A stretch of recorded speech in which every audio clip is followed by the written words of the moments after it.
Commissioner down down commissioner down down ఏర్పాటు చేయాలి వీధి లైట్లను వెంటనే ఏర్పాటు చేయాలి వీధి లైట్లను వెంటనే బృందాన్ని పంపించాలని విజ్ఞప్తి చేస్తున్నాము. ఎందుకంటే ఈ ప్రభుత్వం చెప్పేది ఒకటి చేసేది ఒకటి.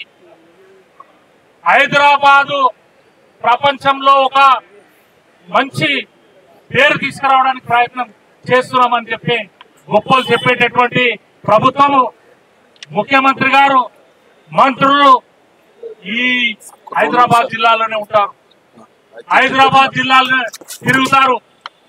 తాగడానికి నీరు అడుగుతున్నాం. రాత్రిళ్ల పూట చిన్న పిల్లలు, స్కూల్ పిల్లలు, మహిళలు, ఉద్యోగస్తులు ఏదైనా పనికి పోయి ఉద్యోగానికి పోయి ఇంటికి రావాలంటే ఏ వీధికి వెళ్ళినా చీకటి పరిస్థితి, కింద పడుతున్నారు.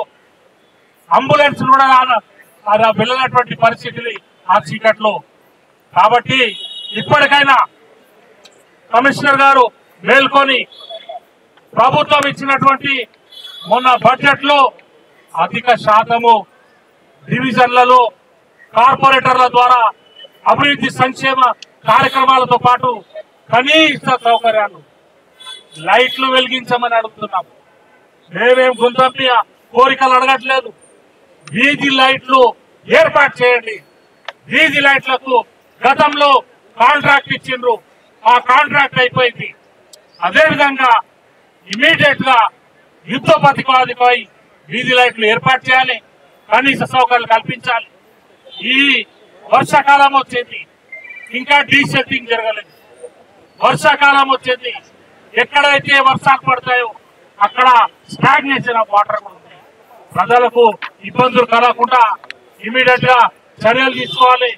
లేనటువంటి పరిస్థితులు భవిష్యత్తులో ఈ ప్రభుత్వాన్ని నిలదీస్తాం, స్తంభింపజేస్తాం. భారతీయ జనతా పార్టీ ద్వారా ప్రభుత్వం దృష్టి తెచ్చిన నిమ్మకు నీరెత్తనట్టు మన యొక్క కార్పొరేటర్లను మాట్లాడనివ్వకుండా, సమస్యలు తెలపకుండా కౌన్సిల్ హాల్లో మన యొక్క కార్పొరేటర్లను బయటికి పంపించడం అనేటువంటిది, అరెస్ట్ చేయించడం అనేటువంటిది జరిగింది. మరి జిహెచ్ఎంసీలో చూసుకుంటే ఎక్కడ కూడా డ్రైనేజ్ ప్రాబ్లం కానివ్వండి, నీళ్ళ ప్రాబ్లం కానివ్వండి, విద్యుత్ దీపాల ప్రాబ్లం కానివ్వండి, మరి అనేక ప్లేసెస్లో ఈ యొక్క డ్రైనేజ్ వాటరు అలాగే మంచినీరు కలిసి మరి కాలుష్యితమై ప్రజలకు మరి మంచినీరు లేకుండా పోయింది. మరి ఎన్నోసార్లు మా కార్పొరేటర్లు ఇదే జిహెచ్ఎంసీ ఆఫీస్లో మరి ఎన్నోసార్లు రిప్రజెంటేషన్లు ఇచ్చి ఈ డ్రైనేజ్ ప్రాబ్లం పైన కానివ్వండి, నీళ్ళ ప్రాబ్లం కానివ్వండి, అలాగే వీధి దీపాల పైన కానివ్వండి అనేక సార్లు రిప్రజెంటేషన్ ఇచ్చారు.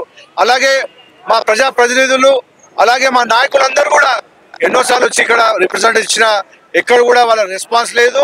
మరి ఈరోజు శాంతియుతంగా మా పార్టీ మరి అన్ని ప్రదేశాల నుంచి రిప్రజెంటేషన్ తీసుకొని వచ్చి మరి ఈరోజు ఇక్కడ వారి మేయర్ గారిని అలాగే కమిషనర్ గారిని కలుద్దామనుకుంటే మరి మమ్మల్ని లోపల కూడా వెళ్ళకుండా, ఇక్కడ లోపల రానివ్వకుండా కూడా ఈరోజు మరి యొక్క కమిషనర్ కానివ్వండి, పోలీస్ శాఖ కానీ అడ్డుకుంటున్నారు. మరి మేము శాంతియుతంగా చేస్తున్న ఈ యొక్క దాన్ని కూడా వాళ్ళే వాయిలెన్స్ రూపంగా తీసుకెళ్తారని చెప్పి మనవి చేస్తూ మమ్మల్ని లోపలికి వెళ్ళి మా కార్పొరేటర్లు అలాగే రిప్రజెంటేషన్ తీసుకొచ్చిన ప్రతి ఒక్కరిని లోపలికి వెళ్ళి కమిషనర్ గారికి రిప్రజెంటేషన్ విధంగా మరి మనం ఎలా చేయాలని చెప్పి కూడా మేము మనవి చేసుకుంటాము. మేము చాలా శాంతియుతంగా ఈ యొక్క నిరసన కార్యక్రమం తెలియజేస్తున్నాము. దీన్ని పోలీస్ శాఖ వాళ్ళు కూడా గమనించాలి. అనవసరంగా కార్యకర్తల పైన, మా నాయకుల పైన మరి ఇలాంటి చర్యలు చేస్తే మేము కూడా ఊరుకోమని చెప్పేసి హెచ్చరిస్తున్నాం.